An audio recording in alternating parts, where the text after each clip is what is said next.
Dr. Strangelove, but the actual movie was based on a chap. Peter Sellers played a character who was based on a person in real life whose name was Thomas Kuhn. And Kuhn began thinking about what would happen if we ever actually used nuclear weapons.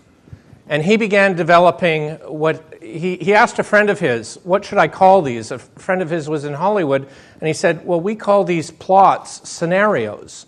And that's how we got scenario planning and strategic planning that Rohit referred to. And this character, which is so objectionable, is based on Kuhn's work, because Kuhn, a journalist said, was thinking the unthinkable. In other words, it was so morally reprehensible to think about nuclear winter, to think about a nuclear exchange. You just can't think about it. But then you're stuck in that first stage of denial where we won't actually do anything because thinking the unthinkable itself is so objectionable. So when Rohit said, don't react to this, don't deny it, don't object to it morally, just begin to think about it. So this movie was based on thinking the unthinkable. And in fact, when Kuhn heard this journalist characterizing his work, he liked it so much, he said, that's what I must call my next book, Thinking the Unthinkable. And it was not that he liked nuclear war. It was he felt it's only when we fully understand the implications of nuclear war that we will ever avoid it in the first place. And so it is with peak oil. And so it is with airline travel, and so it is with the profound changes that can occur to our industry. It's only when we embrace them as opposed to morally reject them because they're so objectionable at a gut level that we'll begin to actually do something about it. You know, Albert Reinstein, he said, we cannot solve a problem with the same level of thinking that we were at when we got into the problem in the first place. Now, the truck people on the pier didn't quite understand that. They just felt that if they applied bigger trucks, it would solve their problems, right? But no, we actually have to change how we see and how we think about the problems that we're facing. This is China. This is a beautiful day in China. Here's another day to work in China. In fact, you can't breathe some days in China. The smog is so thick. And so in some ways, China is trading material wealth for ecological poverty. And that can't go on forever. I mean, we are reaching the break point on so many things. You think smog days are bad in Toronto. Try Shanghai. The other thing which we think about is we continually looking for new supply, which is the wrong way to look at it. You know, as a cab industry, the Crown Victoria Ford gets 14 miles to the gallon, whereas my Prius gets over 52. And if every car in North America got the same mileage as a Prius, there would be no oil imports into any of North America. So the greatest source of energy is inefficiency. But we don't think of efficiency as an energy source. It requires a fundamental shift in the way we think. I was at NSA. I'm no longer a member of NSA, but early in my career I was. And I was down in 95 at, I think it was Minneapolis then. And Andy Grove was invited to speak for 15 minutes. Now, as an executive of a multi-billion-dollar industry, there was no way he was going to fly all the way up to Minneapolis for a 15-minute speech. So he appeared to us by teleconference. That's back in 95. Now, it only took 15 minutes out of his schedule, and today you can do that from your desktop.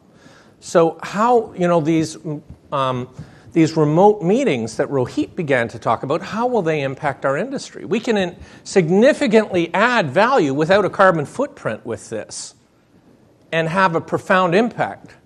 I mean, it was an honor to have, the head of Intel speak to us at that 95 conference. My mother-in-law, who I told you yesterday, had breast cancer. When we found out she had breast cancer, my wife and I, what did we do? We bought her a laptop. Why? Because all the studies show that when you're more engaged in your recovery as a patient, when you feel empowered and in control, you heal better. It changes your actual mentality about how you see the illness. She at times knew no more about new drugs than her doctor. His response? Get mad at her. Right? How does this change the medical model when the patient has more information than the doctor? How does that change? And we'll see, how's this going to change the meeting industry? Encyclopedia Britannica used to come out every 10 years, 32 volumes, hundreds of pounds, thousands of dollars. Well, today, Wikipedia has more entries, and they're updated by the minute or by the hour. In fact, the media quoted Wikipedia in the tsunami over other media sources because it was more robust, faster up, boom. Now imagine a political party that used a wiki to develop its political platform.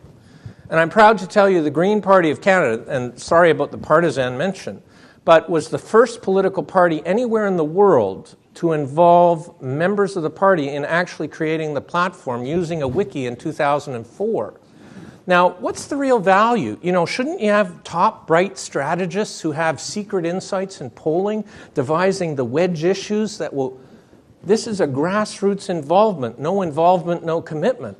The 60,000 people who were involved in that platform development were galvanized and became ambassadors of that platform, which created this grassroots movement. Lorenzos Oil, anybody seen the movie with Nick Nolte? Here we have two parents who are so passionate, who before the internet used libraries. They were really highly intelligent white-collar individuals. But imagine that people, the lay people, are actually able to solve the problems the doctors are unable to solve. This is the power of the internet and of the wiki, and it turns on its head this notion of power is information, because now we all have the information, and how we use it, assemble it, distribute it, interact with it, becomes possible. This guy, Joe Trippi, he was Howard Dean's campaign manager in his 2003 presidential bid that flamed out. But he took Howard Dean from 432 known supporters to 640,000 raving Deaniacs. He raised more money than any Democrat had ever raised in the history of the U.S., including Clinton while he was a sitting president running for re-election. They raised $15.7 million in a single quarter. The most ever had been Clinton at 10.5. How did he do it? He used the internet to empower people to work collectively, collaboratively, like using Wikipedia in new mechanisms. And he wrote a book, The Revolution Will Not Be Televised. It's absolutely fascinating if you want to study a political organizing strategy. Imagine that before your event, you had a wiki that allowed, like open spaces that Rohit was talking about, the participants to self-decide and organize what the agenda of your event is going to be. Imagine that they get so excited and involved in it that they actually not only push out the themes or what they want the breakouts to cover, but that in turn leads to which speakers you select. Do you think they're going to show up at your event? They were involved in the design at the grassroots level beforehand. You gotta believe they're gonna get excited. The one and two things, number one and two always into why do people come to meetings are the content and the networking. Imagine I have, well, my badge has disappeared. Imagine I have my badge, and when I don't know where I put it. Here I have my badge, and on the back side is a little chip. And imagine I get to see the entire delegate list before I come, and I get to sort out by interest what people are interested in. You're interested in speakers who are futurists. There's 7 of us in this room. And we have that pre-selected before we even attend the event. It's downloaded onto this chip, and when I come within 3 feet of you, it becomes beeping and tells me we're 2 of the 7 who want futurists. We got to talk together, and we sit down. Or imagine I get a list saying, here are the futurists, here are their names, here's how to get in touch with them while you're here at the conference. How do I radically enhance the value, pre-conference even, and really get people jazzed? So not just in terms of the content, but how do we facilitate the interactions at our event? And it's got nothing to do with a carbon footprint, right? It's adding value without carbon.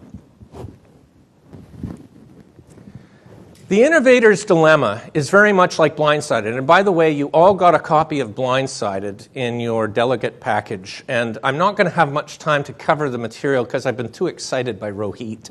And he's just thrown me off my game. And I've got to go cover all this other stuff now, not my stuff. But